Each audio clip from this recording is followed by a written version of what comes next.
3 anneaux pour le roi des elfes sous le ciel. 7 pour les seigneurs nains dans leur demeure de pierre. 9 pour les hommes mortels destinés au trépas. 1 pour le seigneur des ténèbres. Sur son trône, sombre trône, au pays de Mordor où s'étendent les ombres.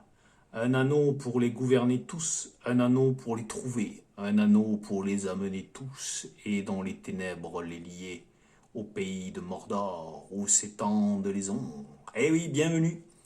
Voilà, au déballage de The One Ring, le starter set chez Free League. Voilà, c'est du costaud. Déjà la boîte costaud et en plus bien pensé, bien utilisé. On a les fondamentaux des règles. Voilà, et on a magnifique piste de dés et à la fois aussi carte de la côté. Donc là c'est génialissime vu que la mini campagne du starter set se passe dans la comté. Nous avons aussi une magnifique carte, donc d'un côté les Riador et de l'autre côté la comté. Donc vous voyez, somptueuse carte, en plus avec des petites illustrations sur le côté qui plongent bien dans l'ambiance. Ouais, vraiment génial. Ensuite, 3 livrets, dont le livre de règles. Le livre de règles avait des règles très intuitives, très claires. Vraiment taillées pour le cadre de jeu, je trouve. Voilà, là vraiment les règles sont au service du cadre de jeu, quoi. Donc voilà, vraiment bien, aucune difficulté et elle colle super bien au cadre de jeu, comme je le disais. Nous avons ensuite pour moi le fascicule le plus intéressant, c'est le fascicule sur la comté. Alors là c'est vraiment, voilà, là c'est, comment dirais-je, ça va même au-delà presque du jeu de rôle, c'est-à-dire vraiment pour les passionnés de l'univers. On a vraiment toute l'histoire de la comté. Donc vivement bien sûr qu'on ait une version française. Donc voilà, on a vraiment tous les quartiers de la comté qui sont détaillés, donc le quartier de l'ouest, hein, bien sûr, avec les hauts reculés. Et on va bien sûr jusqu'au pont de Brandevin à l'est. Voilà, on a tout qui est détaillé. Voilà.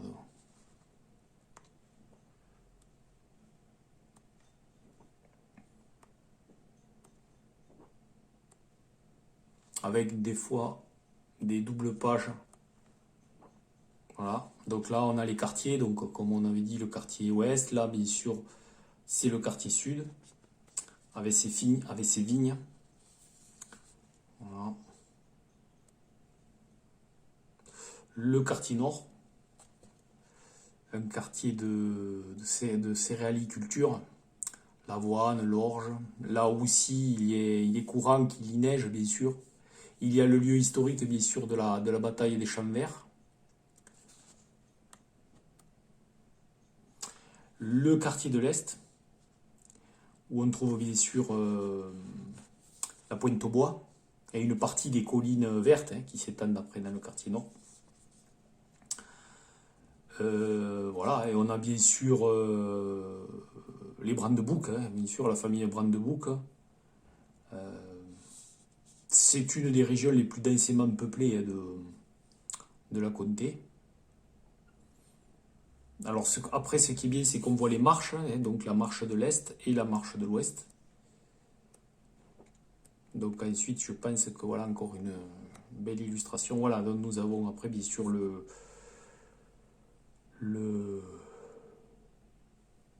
pays de Touques. Voilà, le pays de Touques. Donc une colonie de hobbits qui s'est installée à l'est du fleuve du Brandevin.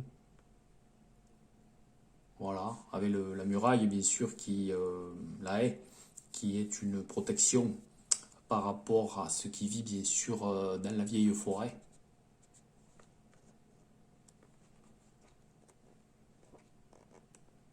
Donc voilà, et la vieille forêt bien sûr, pour finir sur la comté, avec une illustration de Tom Bombadil et de sa belle dame. Voilà, donc pour moi, c'est le fascicule le plus enchanteur. Voilà, ça c'est sûr qu'il est très très bien fait. Nous avons ensuite le troisième fascicule, les aventures. Alors ce qui est bien aussi, si je ne l'ai pas dit jusqu'à présent, c'est le grain des pages qui font vieux parchemin, quoi. Voilà. La conspiration du livre rouge. Voilà. Donc la mini campagne, ce sont des scénarios qui ne sont pas indépendants, qui se suivent. Et ça, en fait, ça permet de jouer une équipe de hobbits de la famille en fait proche à Bilbo Saquet. Donc voilà une fiche. Donc il y a 6 fiches. Donc on va chez les Brandebouc, on va bien sûr chez les Saquet, chez les Touques. Alors ils ont tous bien sûr un lien de parenté avec Bilbo. Alors Bilbo n'est pas jouable dans la première aventure, il n'est jouable que dans la seconde aventure. Voilà. Nous avons des cartes de posture, donc 6 cartes de posture, autant qu'il y a bien sûr de personnages joueurs. Alors ces cartes de posture sont recto verso. On a une face qui est pour le combat, donc on la met sur à proximité bien sûr de la fiche de perso pour indiquer où on se situe par rapport au combat, si on se situe bien sûr au corps à corps ou à distance. Et on a sur le recto, on a la communauté et la place aussi qu'on occupe quand on est en aventure dans les terres sauvages. Donc si on est l'éclaireur, le guide, le chasseur. Voilà, donc en fonction de... Voilà, et on met bien sûr sur sa fiche le rôle qu'on occupe dans la petite communauté. Voilà, ça c'est très bien. Et il y a bien sûr un rappel des règles pour chaque posture qu'on adopte, soit en combat, soit en voyage dans les terres sauvages. Ensuite, on a aussi un important set de cartes qui est en fait l'équipement. Et le rappel, donc ça va du petit équipement. Alors c'est que des armes, hein. Ce n'est que des armes. Voilà. Tout simplement, ça permet le rappel, bien sûr, des capacités de ces armes. Et aussi, la petite équipe de Hobbit va peu à peu, le long des aventures, s'équiper. Donc, on aura en fait les capacités des armes sous la main. Voilà, ce qui est pas mal. Alors, on a aussi donc, Bilbo qui apparaît à la seconde aventure.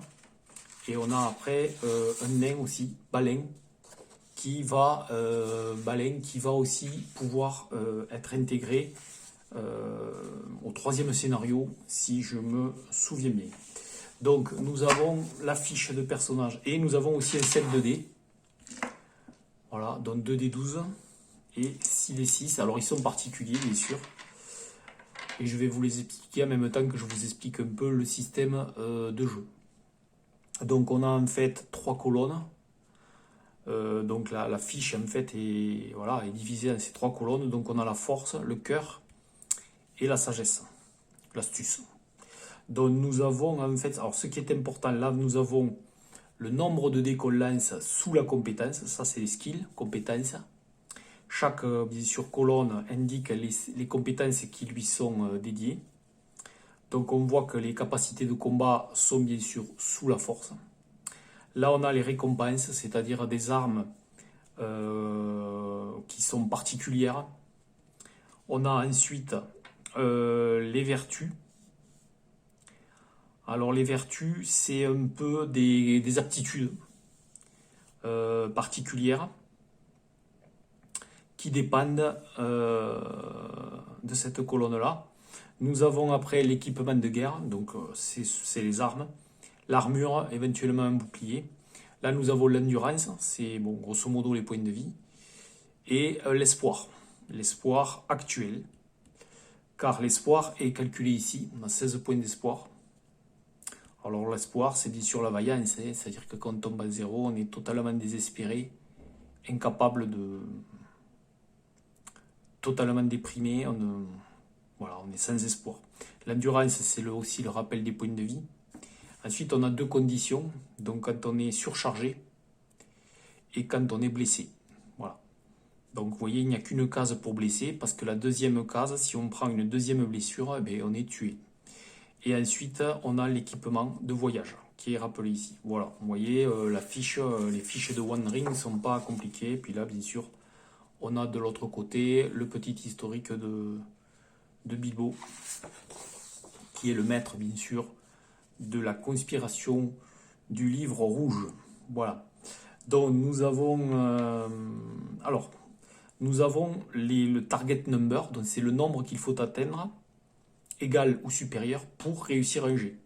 Donc un jet se lance avec un dé 12 et le nombre de dés qu'on a dans la compétence. Donc par exemple, je vais faire un jet d'awareness. Donc j'ai 2 dés, voilà. Je lance ça.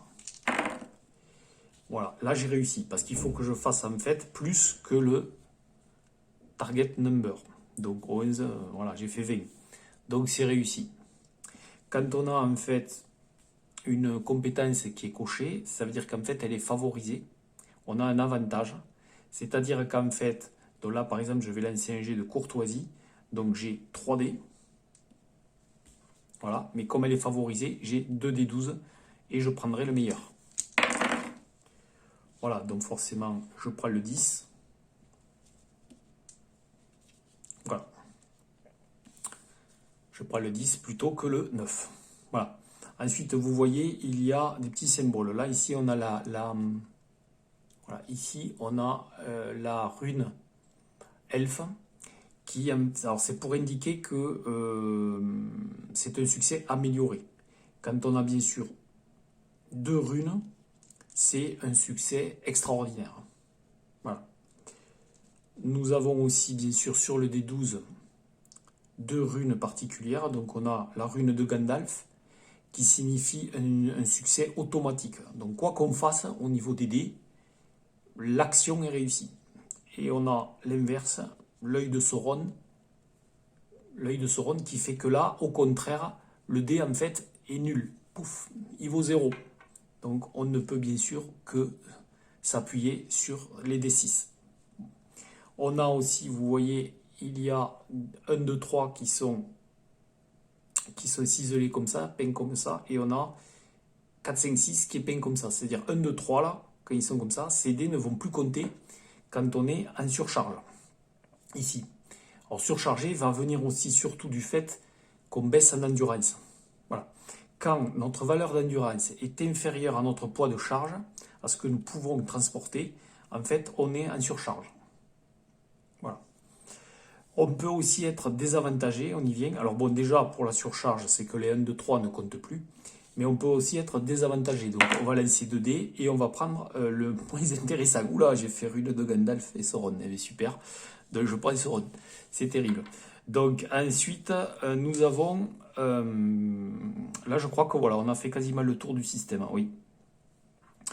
Donc le combat, c'est très simple. On a des armes qui indiquent les dommages. Les dommages tapent dans l'endurance de la cible. Si l'endurance de la cible tombe à 0, on est inconscient. Voilà. Après, il y a une petite capacité. Vous voyez ici, c'est... alors, pour les combats, il y a aussi une autre donnée à prendre en compte. C'est qu'on peut faire en fait des capacités spéciales. Donc, bien sûr, en combat, comme je vous disais, il faut utiliser bien sûr la posture. La carte de posture qui permet de savoir si nous sommes en corps à corps ou à distance.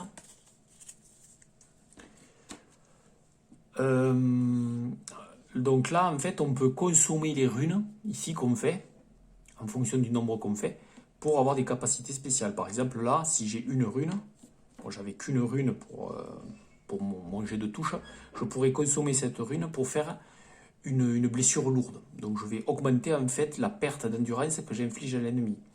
Si j'ai par exemple une arme à distance, voilà, je pourrais consommer des runes d'elfe pour baisser en fait la parade de l'adversaire. En fait, la parade, c'est la valeur en fait de défense de l'adversaire. Et là, après, si on a une épée, on peut consommer 2 runes pour en fait... voilà, pour en fait Alors, 2 runes pour l'épée, ça fait quoi déjà? Oui, ah, mais là, vous voyez, j'ai le trou. J'ai le trou sur les 2 runes, je vais regarder ça. Oui, les 2 runes, alors c'est pour les arcs, les lances ou les épées. Les 2 runes, en fait, augmentent la valeur du résultat du dé, de la touche. Donc là, techniquement, admettons, j'ai fait en plus pas un super résultat, j'ai fait 2. Donc je me bats à l'épée, ce qui est bon voilà, pour Bilbo. Donc je fais 12 et 2, 14. Mais comme j'ai les 2 runes, je peux donc augmenter ma valeur de touche de 2 points. Donc ça fait 12 et 2, 14 et 2, 16. Et donc peut-être à 16, je touche. Alors que à 14, je ne touchais pas. Voilà, c'est le petit avantage aussi de le consommer. Voilà. Et ensuite, il y a la feinte aussi. Quand on fait donc une rune, en fait, donc on a fait une attaque réussie, on peut consommer cette rune pour augmenter sa parade, la parade qui est là, la valeur de parade qui est là, pour en fait beaucoup mieux défendre. Voilà. Voilà, donc on se rajoute 2, on passe en parade à 19. Ça, c'est la défense en fait. C'est la défense du personnage. Donc quand les adversaires attaquent Bilbo, il faut qu'il fasse 17. Donc là, par exemple, j'avais fait une feinte, donc il faut qu'il fasse 19. Voilà, la feinte ne marche bien sûr que pour l'attaque prochaine des adversaires. Voilà, alors ensuite, bon, il y a ce qu'on appelle l'attaque perçante. Alors l'attaque perçante, celle qui fait une attaque, en fait, c'est un peu une attaque critique, qui va en fait qui va occasionner une blessure. Voilà. Pour occasionner une blessure, il faut tout simplement faire la rune de Gandalf. Voilà. Donc toute attaque qui produit cette rune va déclencher en fait une blessure, une blessure à l'adversaire. Alors l'adversaire ensuite va lancer sa protection, va faire un test de protection suite à l'éventuel gain de blessure. Dans la protection, on voit que bien sûr Bilbo n'a pas d'armure, donc il n'a pas de D6 de protection, il n'a plus que ce D12. Donc il lance, donc voilà, forcément j'ai fait 2. Donc en fait, il faut que au final, le score de ce résultat de protection équivale la valeur de blessure de l'arme. Donc vous voyez, pour arriver à éviter une blessure pour l'arme, donc l'épée courte de Bilbo, donc d'art, il faut faire 20. Donc là, vous voyez, là j'ai fait 6 et 3, 9, 10, 11. Donc je suis loin d'avoir 20, donc je prends ma blessure. Voilà, par exemple. Donc c'est bien sûr très très chaud en fonction des armes qu'on a en face d'éviter une blessure. Là, par exemple, vous voyez une matraque dont le niveau de blessure est de 12. Donc là par exemple, j'ai fait 9, 10, 11. Bon, ben là, j'ai encore raté. Mais si je fais ça, 6, voilà, 10 et 3, 13. 10 et 3, 13, voilà. Donc, ça fait... là, c'est bon, j'ai réussi. Donc, j'évite en fait ma blessure. Je ne prends pas une blessure parce que j'ai réussi mon jet de protection. Alors, forcément, la protection, elle donne des dés, quoi. Donc, là, par exemple, forcément, ça va être même compliqué pour Bilbo qui n'a pas d'armure. Il n'a que ce dé-là et il faut qu'il fasse 12, quoi. Donc, chaud pour éviter de prendre une blessure. Voilà. Ensuite, on a l'espoir. Alors, l'espoir, en fait, va améliorer, pardonnez-moi, va améliorer les jets de réussite. Voilà. Et ça, c'est forcément bien utile. Voilà. Donc, en fait, l'espoir, on consomme un point d'espoir et on gagne un dé supplémentaire. Donc là, par exemple, je sais pas, moi, je veux faire un jet d'athlétisme. Donc en athlétisme, normalement, j'ai que ça. Mais je veux absolument, bien sûr, franchir l'obstacle. Je crame un point d'espoir et je me donne un dé de plus. Voilà. Et ensuite, il y a ce qu'on appelle l'inspiration. L'inspiration, en fait, c'est que sur certaines actions, le personnage va être réellement inspiré, porté par ses qualités, ses vertus. Donc, en fait, le point d'espoir ne va pas donner un dé, mais va donner 2 dés. Ce qui est vraiment super utile, quoi. Forcément, pour un point d'espoir, je gagne 2 dés au lieu d'un seul. Voilà. Mais c'est certaines circonstances qui sont relatées, dans les vertus. Voilà. Qui vont préciser, donc comme je vous ai expliqué au début, certaines vertus vont permettre de passer à un jet, disons, un test avantagé. Voilà. Donc vous voyez, c'est vraiment pas compliqué. Le système est vraiment au service d'un jeu voilà, basé sur l'aventure, sur l'exploration, voilà, sur la menace, bien sûr, que représente les séides de Sauron. Donc vraiment, c'est génialissime. Voilà, ce starter set est vraiment bien fait. Il y a de tout. Il y a les dés, il y a les cartes de posture, il y a ces petites cartes qui sont des pince-bêtes dès qu'on a un peu d'équipement un peu plus militaire que de base. On a les livrets qui sont vraiment bien faits. Donc moi, comme je vous dis, vraiment, le livret sur la comté est génialissime. La carte est super bien faite. Donc voilà, c'est vraiment un starter set qui est de qualité. Je tenais vraiment à vous le préciser, je suis vraiment bluffé par ce starter set. Allez, à ciao et à la prochaine.